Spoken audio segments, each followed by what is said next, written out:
Welcome to another series of the Apostles' Teaching. My first lesson is to teach us how to give your soul. How do you give your spirit? How do you allow yourself to be overtaken by the spirit of prayer? Because for many of us in this room, you have never experienced that intercourse with God where God sweeps you off and you are no longer in charge. And then he releases you from detention 3 hours later. Many of us here have never experienced that. Not because you are not powerful enough. I've heard of your stories. But the problem is, you don't know how to give yourself to the spirit of prayer. Are you here? Prayer contains the total man. I had to go reading the hymns of the 18th century. Because in the hymns of the 18th century, I found testimonies in some of the hymnals that revealed great lives of devotion in the saints that wrote these hymns. So I got one. This is what the saint wrote in his hymn. He said, "It is not enough to bend the knee and the words of prayer say. The heart must with the lips agree, or else we do not pray." There must be that point where your heart and your mouth meet in agreement, because it is possible for your heart to be saying something and your mouth to be saying something else. You see, this creature we call man is a complex entity. Has diverse parts that may seek to resonate on different frequencies.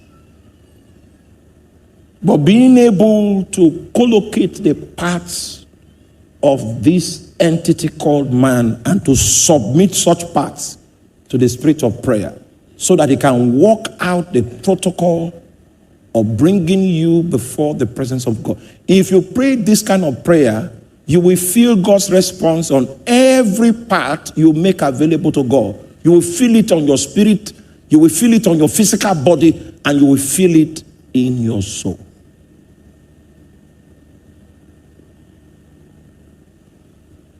How do you give yourself?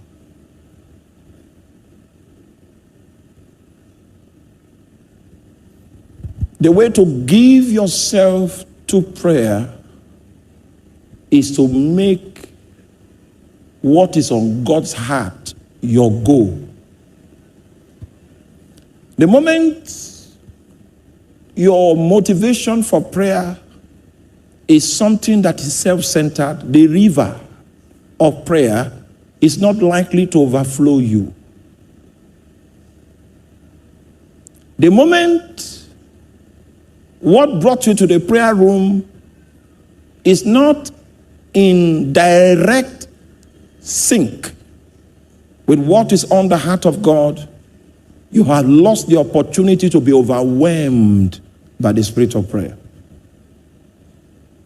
I know that there are legitimate needs in your life and you want to talk to God about those needs. There's nothing wrong with that.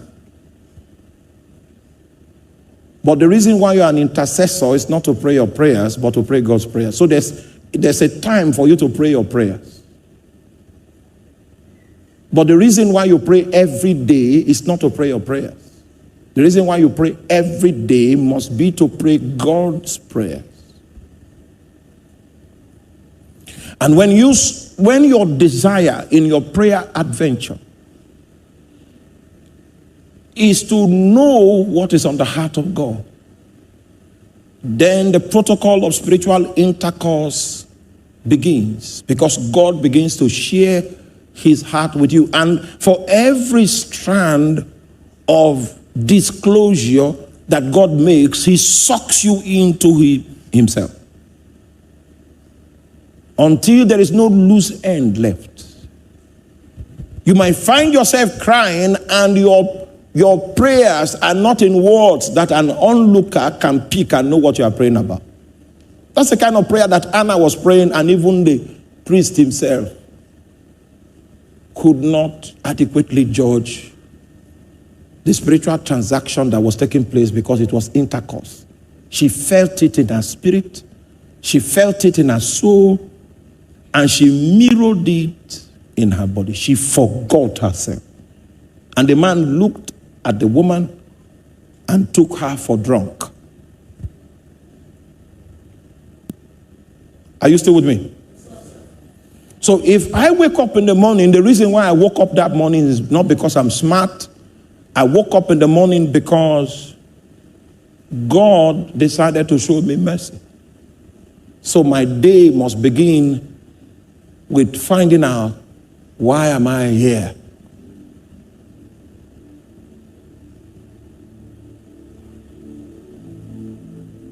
Why am I here today? Why did I survive? Many of us trivialize waking up. But the reason why you woke up is not because of any business you are doing or the job you want to seek. God gave you breath because He is hopeful that He will find pleasure from your life that day. He is hopeful that He will be pleased through your life that day. So this is what we do. We don't care about what God wants, what is troubling God. We just show up and say, you know what? I have a job interview.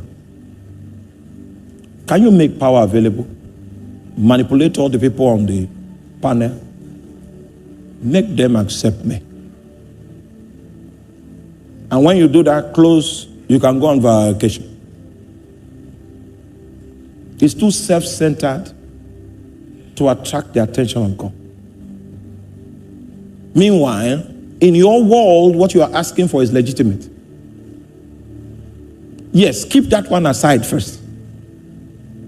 Find out, why am I here? He may shock you that morning with a disclosure that will make you lose utterance to even present the matter you brought. And while you get consumed in his matter, he will attend to your own matter. The average believer is not concerned about what bothers God. He's not concerned about why God made him wake up from his sleep. The average minister of the gospel is not concerned about what God is doing. He already has his outline of what he wants to achieve. Such a minister will never collide with the glory of God. Meanwhile, God will not kill him. God will be giving him a little grace so that he can get by. Because at the end of the day, the gospel is preached. But God does not expect any big thing to come out of his life because he doesn't know God's heart.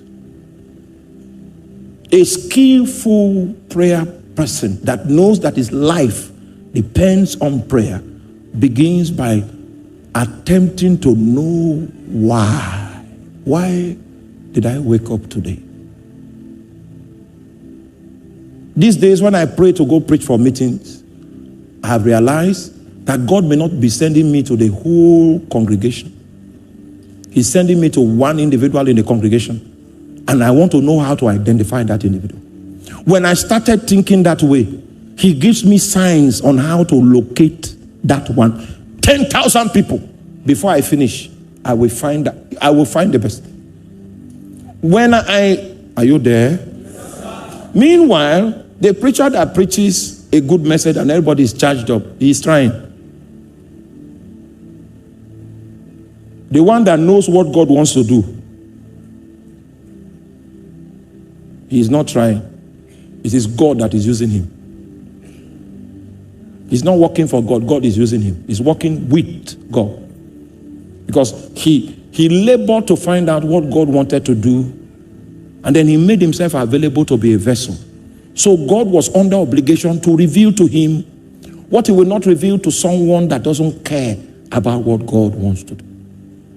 So the way that man operates, you will see that God is the one walking through him. It's not just anointed. No. What he's doing is not his thing. What he's doing is what God is doing. He's walking with God. The economy of grace that will be on that man's life will be different from the economy of grace that is on the life of someone that just wants to have a good meeting, a good service. He wants to have a message so that it will not be said that on Sunday morning there was nothing to preach. Your first point of call in giving yourself in your prayer processes is desiring to know what is on the heart of God. Do you know that when you begin to ask God, what is troubling you? He will not believe that you are serious for a long time. He will not respond. And you keep asking him. That's why I came. I don't have any other prayer point. It's just to find out about you. How are you doing? Are you okay? Is there any problem? Then he will take you to a place, a secret place. A place where normal people are not found. Then he will show you one thing. That thing he will show you will glue on your heart. It will become a burden. It is standing on your heart by spiritual power, by spiritual means. When God, in response to the fact that you want to know what is upon his heart, puts a burden upon you, that burden becomes the license that affords God the opportunity to draw you and to suck you into his realm anytime you stand before him. With your intention to know God, it's not enough to know God. No one can know God if God doesn't want you to know him. No. But when God sees that there's a genuine hunger on your heart, not for the things of man, but the things of God, then he will bring you to where he reveals the things of God. It's a chamber in his spirit. Are you there? Or you are not there? Just one burden on your heart can take you for 25 years. Will be enough reason for you to pray in a way that normal people don't pray. Because with the burden is a commensurate supply of spiritual energy to keep you steadfast in prosecuting that need that is upon the heart of God and giving God the opportunity to begin to fulfill it.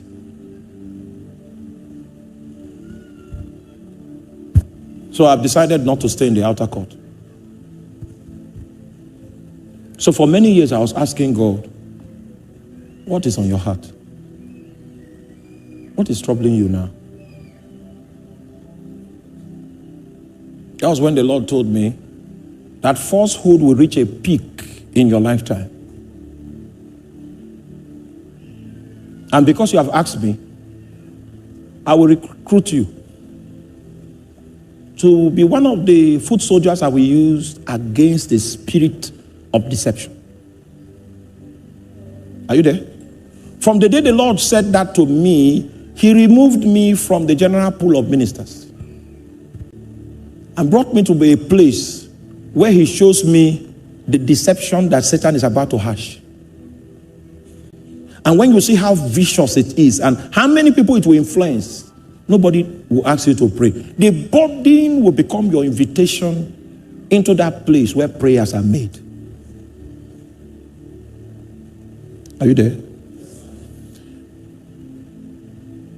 If you have not entered into this exclusive group, your prayer life and your Christian life will look like the average Christian life in your generation. The moment you come into this exclusive group, you will be like a standalone entity. Your burden is different. Your style is different. Your emphasis is different. Even though people may not like you, you even receive energy from their hatred. Because what is driving you is not on social media.